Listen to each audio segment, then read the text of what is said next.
Hey everyone!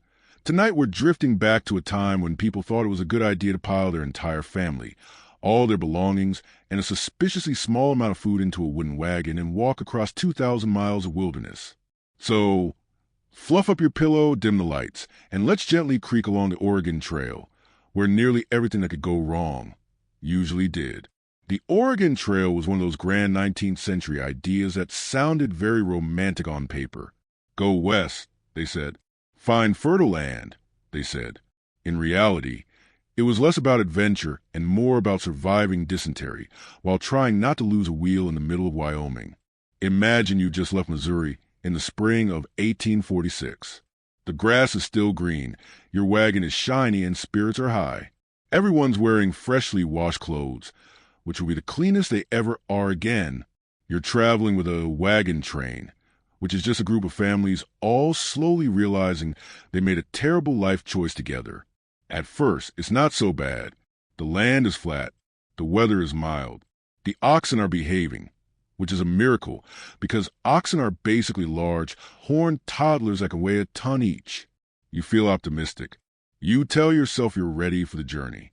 But then comes day 3, and you realize you've been walking this entire time. That's right. Most pioneers didn't ride in their wagons. The wagons were for supplies because the wooden wheels had no suspension, and riding in them was basically like sitting in a blender for 10 hours. You're walking next to the oxen now. Dust is already coating your clothes. The person in front of you hasn't bathed in 3 days, and you can tell. You're tired, a little sunburned, and there are still 1,997 miles to go. Naturally, the food starts running out faster than you thought. Most families brought flour, bacon, coffee, and hardtack, which is basically a brick of flour and water baked until it could survive a small explosion. If you were lucky, you softened it in coffee. If you weren't, you broke a tooth. And then there's the water. Some days you'd find a lovely stream. Other days, it was a stagnant puddle that looked like something had died in it, because something probably had. You drank it anyway, because dehydration is worse. Then you got dysentery, because of course you did. Let's drift ahead a little to when the trail gets rougher. Somewhere in Nebraska, the wagon ruts are getting deeper, because hundreds of wagons have already passed before you. Sometimes the ruts were so deep, they look like trenches. You start to notice that every few miles there's a broken wagon lying abandoned by the side of the road. A grim little reminder that your shiny new wagon could be next. And then there were the rivers. Oh, the rivers. If you've ever played the old Oregon Trail computer game, you probably have a sense of foreboding about river crossings. They were the part where half your party drowned and you had to reload a save. In real life, there were no saves. Most rivers didn't have bridges. You had to float the wagon, hope the oxen didn't panic, and pray the current didn't sweep away all your supplies. Sometimes you made it across just fine. Other times, you lost everything, including your sense of optimism. By the time you hit Wyoming, you're exhausted, your clothes are hanging on by a thread, and you're beginning to regret everything. You're dreaming of bread that isn't made out of hardtack dust. Your oxen are tired. Your children are tired. You're tired, and you still have to cross the Rocky Mountains. Let's drift into one of the more cheerful topics. Disease. Cholera was a big fan of the Oregon Trail. It spread through contaminated water and could wipe out entire wagon trains in days. And because medicine wasn't exactly advanced, your best treatment option was usually to hope for the best and keep moving. But it wasn't all misery. Sometimes you'd pass another wagon train, and you'd trade stories, supplies, and complaints about how much you missed fresh fruit. Occasionally, you'd stop at a trading post and marvel at the luxury of having actual walls around you.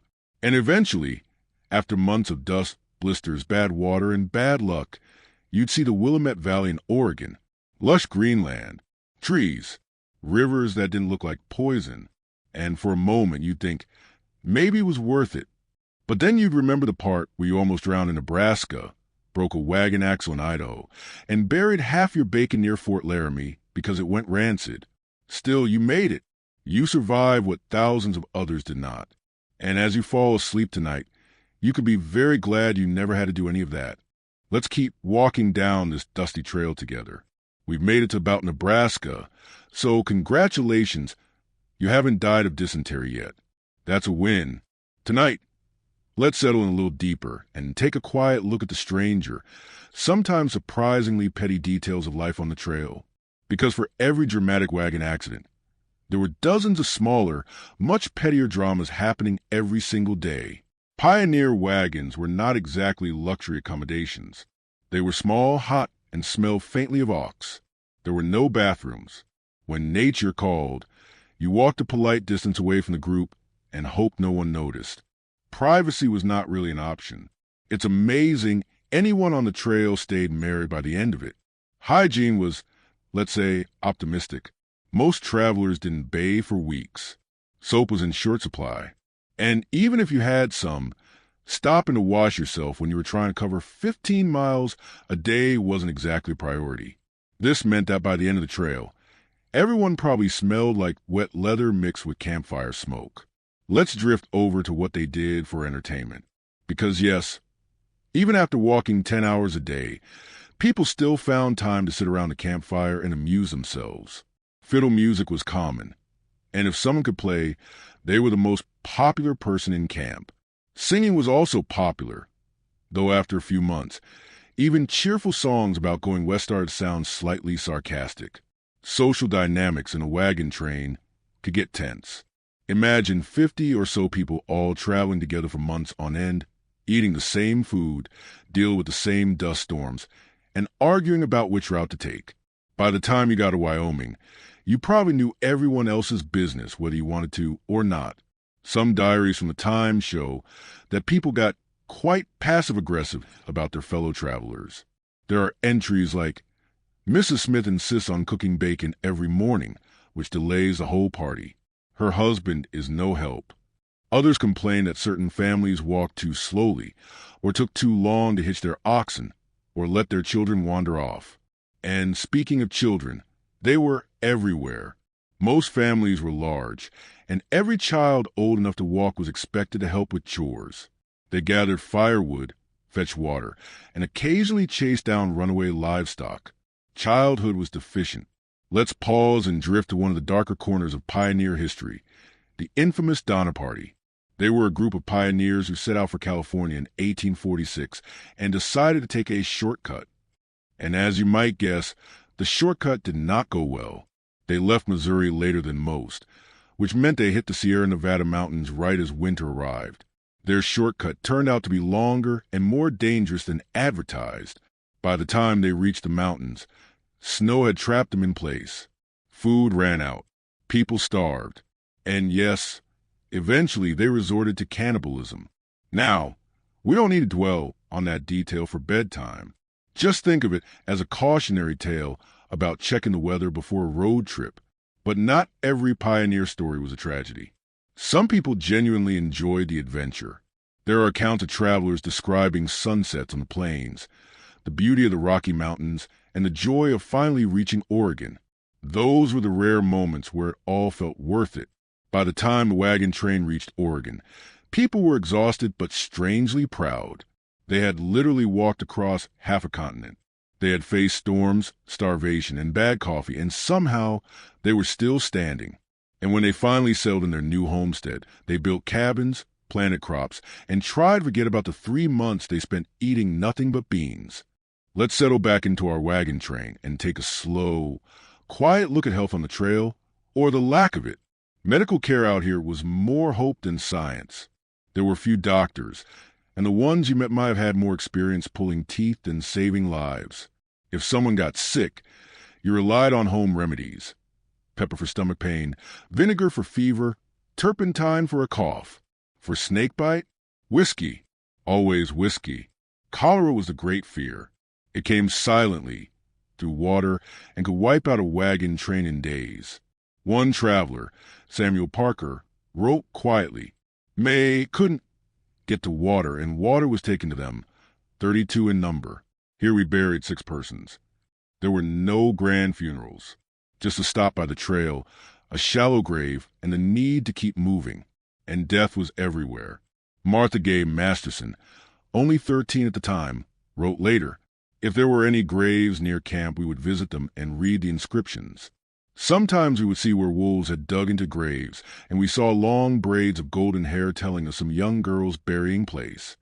It's a quiet moment and a haunting one, a reminder that children on the trail saw everything, and learned too quickly what life could take away. Broken bones were common, wagon wheels crushed feet, oxen trampled legs. If you broke something out here, the best they could do was tie it straight and hope it healed before you had to walk too far. And yet, somehow, people survived. Humans are stubborn creatures, and the trail was one long lesson in sheer endurance. Let's drift to something a little less grim, what these weary travelers wore, ate, and grumbled about. Forget the Hollywood gunslinger look. Most people wore whatever they had, patched and repatched until it barely held together. Women wore long wool dresses, with aprons and bonnets to keep off the sun. Men wore work shirts, suspenders, and battered hats. Shoes wore out fast. So many people just went barefoot when they could, not so much for freedom as to save their boots for when the ground turned cruel. Food was simple: beans, bacon, bread, occasionally dried fruit or jerky. If you were lucky, coffee was considered essential, a real emergency if it ran out.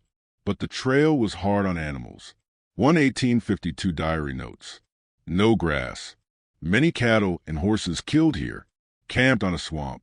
Plenty cattle got mired here. Imagine sitting by the fire, eating your beans, listening to exhausted animals struggling in the mud. It wasn't dramatic, just slow and heavy, the kind of misery that settled into everyone's bones. People argued often about routes, about how fast to go, about whose oxen were blocking the way. Some wagon trains split up entirely because they simply couldn't stand each other anymore. Imagine being so annoyed at someone that you choose to walk hundreds of miles apart just for the peace of it. But let's drift now toward the softer edges of the trail, because it wasn't all dust and graves.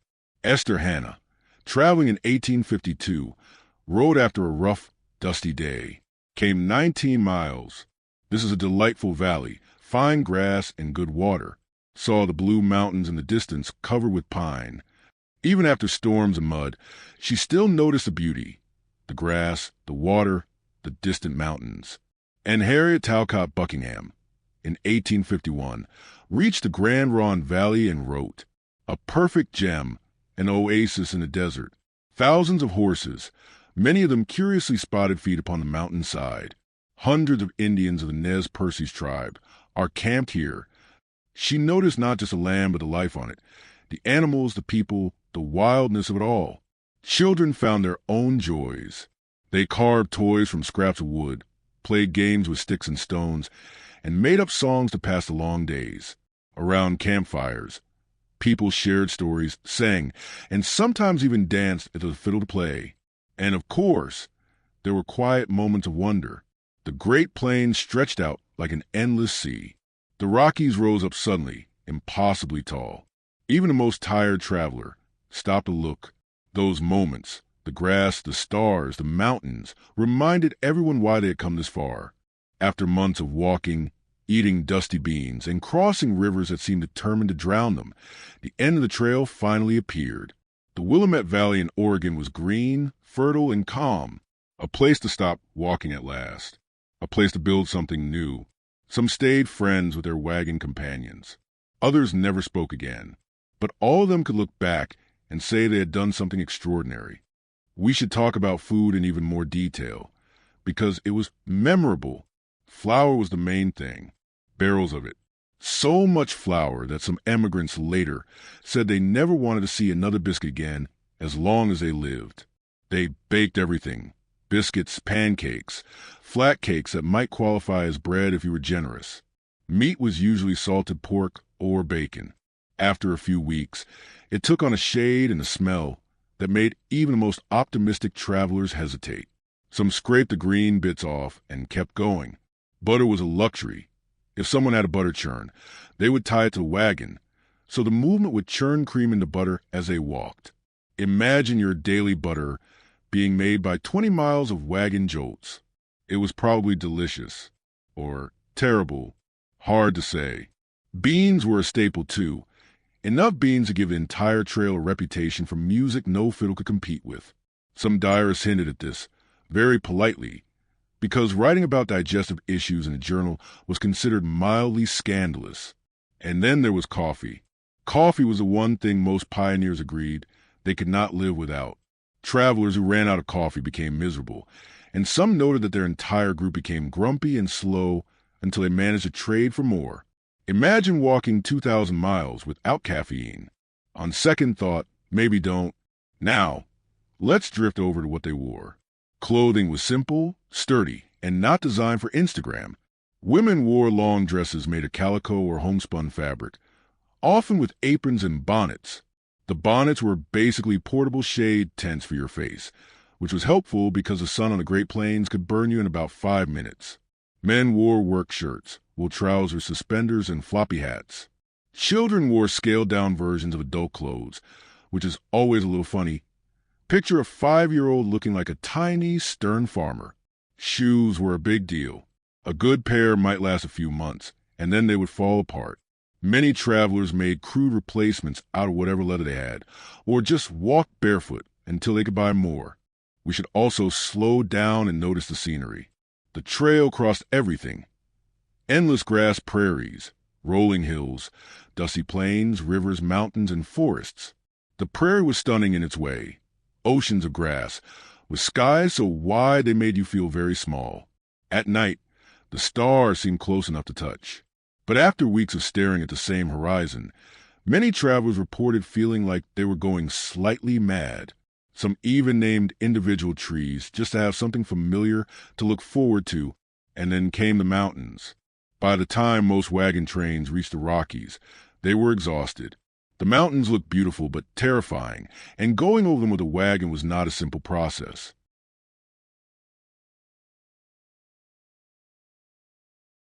Of course, not every story was cheerful.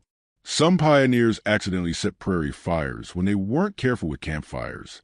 Some lost wagons in river crossings, and some had fights that ended with people going their separate ways.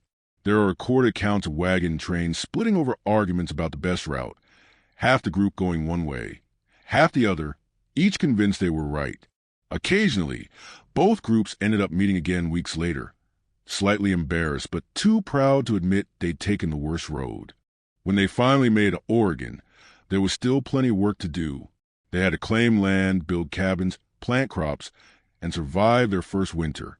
Many said that the Willamette Valley felt like paradise after the months of dust and starvation. Others admitted that it was muddy, rainy, and lonely, but still better than another day on the trail. Some pioneers became very successful farmers. Some gave up and went back east, which meant crossing the entire trail again. And now that we've walked through their lives a little longer, we can sit by their last campfire. We can imagine them looking back at the trail behind them, thinking about all the graves, the storms, the moment of laughter, and the hope that got them this far. Their story is not really about wagons or oxen. It's about endurance, the kind that is slow, dusty, and not glamorous, but still heroic in its way. And now, we can let the wagon stop creaking in our imagination. The fire is just embers. The oxen are lying down. The stars are overhead, bright, endless, and quiet. Tonight, we've walked thousands of miles together in our minds. We've faced dust, rivers, storms, and too many beans. We've heard the voices of travelers who saw graves, mountains, hailstorms, and green valleys, and kept going anyway. So as you close your eyes and settle into sleep, you could be grateful you never had to bury your bacon in Nebraska or drink from a muddy stream. You're safe, warm, and tomorrow there are no miles to walk. If you enjoyed drifting through history with me tonight, I'd love to hear from you. Leave a quiet little comment about which part of the trail you found most fascinating. It's always wonderful to know which stories stay with you. And if you'd like to join me again for more slow walks through strange corners of the past, you can subscribe to this channel. You can even share this with a friend who might need a calm way to fall asleep tonight.